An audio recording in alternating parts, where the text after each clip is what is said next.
بسم الله الرحمن الرحيم. النهارده هنشوف محور ترعة الزمر. محور عظيم، يعني بيفكرني بكوبري اكتوبر لما اتعمل وربط بين القاهرة والجيزة، وكان ساعتها يعني قالوا ان هو حاجة يعني ما حصلتش. محور ترعة الزمر يا جماعة محور هيربط جنوب الجيزة بشمال الجيزة، وهو محور يوازي كورنيش النيل، يوازي الدائري. بالعكس كمان ده هيوفر من الدائري كتير. هنشوف مع بعض دلوقتي ايه فكرته، وهنشوف هو بيعدي على مناطق ايه. محور ضروري، يعني هام جدا جدا جدا. هنشوف احنا لو بصينا على الخريطة زي ما احنا شايفين كده هنلاقي الدائري بالشكل ده. الدائري طبعا حوالين القاهرة الكبرى، يعني معدي في القليوبية والقاهرة والجيزة، ومعدي في مناطق شرق القاهرة زي ما انتم شايفين على اليمين كده. ده مطار القاهرة. الدائري بيفصل بين زي ما انتم شوفوا المدينة القاهرة الجديدة ومدينة نصر لا، الدائري بيلف مناطق كتير جدا وبيربط بين مناطق كتير جدا. طب ايه بقى فكرة محور ترعة الزمر وهيوفر لنا ايه؟ القوس الغربي للدائري قوس مزدحم جدا وصعب قوي، وهو يعتبر اللي بيربط بين منطقة، يعني مناطق الجيزة كلها ومع منطقة المعادي ومنطقة جنوب الدائري. هنلاقي فيه بيوصل لحلوان والمنطقة دي. طيب نشوف الجزء الغربي زي ما انتم شايفين كده للدائري. جزء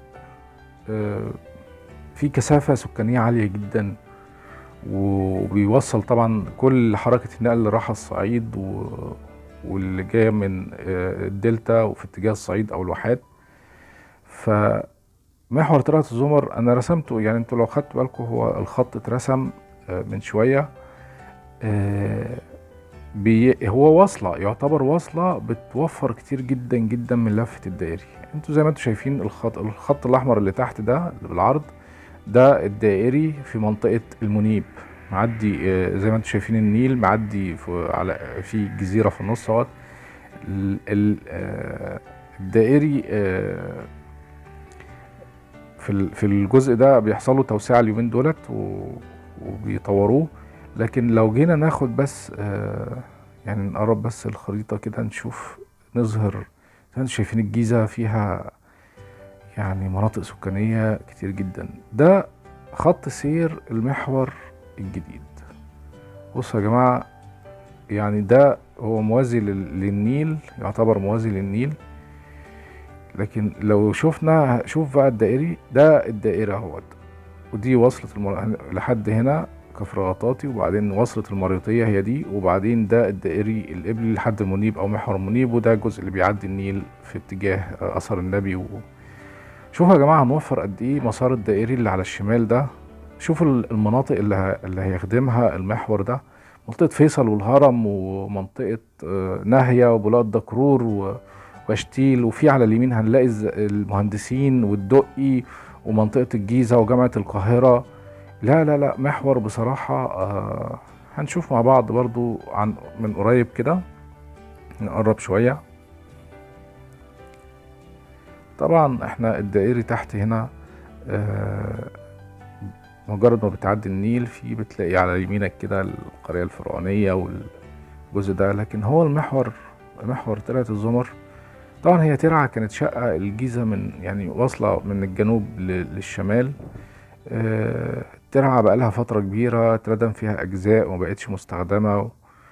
وزي ما انتم شايفين نبدأ من عند المنيب، هنلاقي فيه على شمالنا كده في منطقة خاتم المرسلين وشارع الهرم، وفي على اليمين بقى منطقة المنيب ومنطقة الجيزة، ميدان الجيزة بقى. والجزء ده بيعدي المحور تلات الزمر في الجزء ده بينهم، وبيوصل لحد الجيزة، ومن الجيزة بيعدي يوصل لشارع السودان. بنلاقي على يميننا جامعة القاهرة، وعلى الشمال المزارع بتاع وزارة الزراعة ومنطقة صفة اللبن، وبيكمل قدام. شايفين الخط ده هو شارع الهرم في منطقة الجيزة. فزي ما انتم شايفين دي منطقة جامعة القاهرة، ودي مزارع وزارة كلية الزراعة، منطقة بولاق الدكرور وصفة اللبن. في على اليمين منطقة الدقي، المهندسين.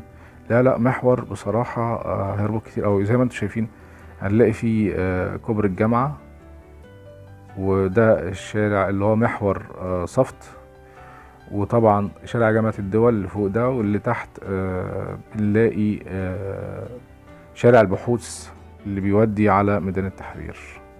طبعا بولاق الدكرور على الشمال هنا ناهية، وعلى اليمين قصادها هنلاقي المهندسين. المحور هو يعتبر ماشي في شارع السودان، بس في الجنب التاني من سكة القطر. يعني شريط القطر اللي رايح الصعيد او اللي جاي من الصعيد بيفصل شارع السودان عن منطقة ناهية وبولاق الدكرور. هو المحور هيكون مكمل في الحتة دي. زي ما انتم شايفين ده طريق ناهية، ده شارع جامعة الدول العربية. في ده محور 26 يوليو. كل دي تقاطعات على محور ترعة الزمر. هيكون في مطالع ومداخل ليها. ده طريق بشتيل من جوه المطار، او البراجيل، معلش انا اسف. ده اللي اترسم دلوقتي ده طريق اعتقد ان هو جوه ناهية، اللي هو شارع 6 اكتوبر تقريبا. وفي الطريق الابيض زي ما انتم شايفين برضو ده على الشمال. ده كل دي شوارع في منطقة بولاق وناهية وارض اللواء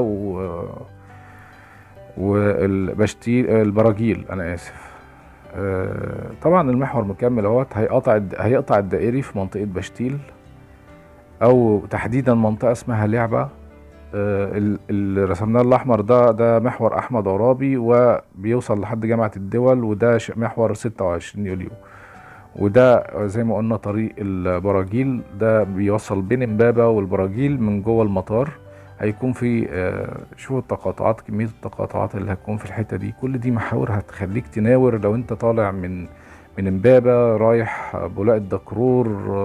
هتبص تلاقي بدل ما كنت تمشي بقى، ممكن ما تمشيش شارع السودان، تمشي تطلع المحور احمد عرابي وتلف تدخل المحور الجديد ده محور ترعة الزمر، وتنزل في ناهية على طول، او في يعني ايا كان.